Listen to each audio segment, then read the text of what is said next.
And what issues do people working in these labs face? And this is again specified for cell culture research. I want to show you this video from Kansas State University, and in this video it's shown what the lab researcher needs to do before she can actually enter the lab and do her work.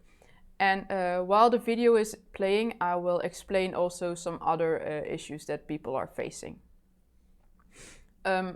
Now this video is just a 2-minute video, but the actual dressing up takes at least 12 minutes.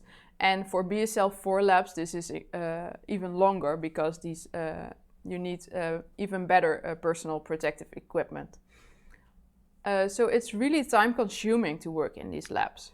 It's also very laborious because when you have finally entered the lab, you also need to take a lot of safety measures when you are working with the pathogen, because of course you don't want to get infected. So also the actual work that's done in the lab is very laborious. Next to this, it's also really expensive. So you see that the lady just put on a blue suit, and these suits cost about 25 euros a piece. And they need to, they can only wear this suit one time.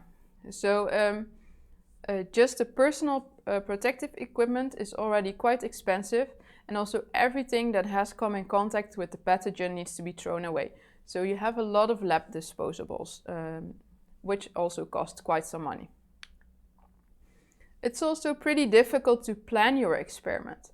When you were working in a normal cell culture lab at BSL-1 or BSL-2 level, you can just go to the lab and check on your cells at a daily basis.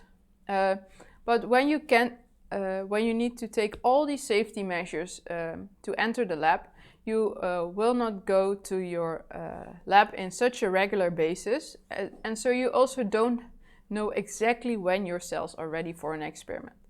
And in case your cells are too full, you can throw away everything. In case your cells are, you don't have enough cells, you need to wait another day before you can actually do your experiment. Next to this, working in these labs is also quite a big health risk. So researchers might experience stress from working in these high contamination areas because they are afraid that they will get infected. But they also need to be, their health needs to be monitored at a daily basis.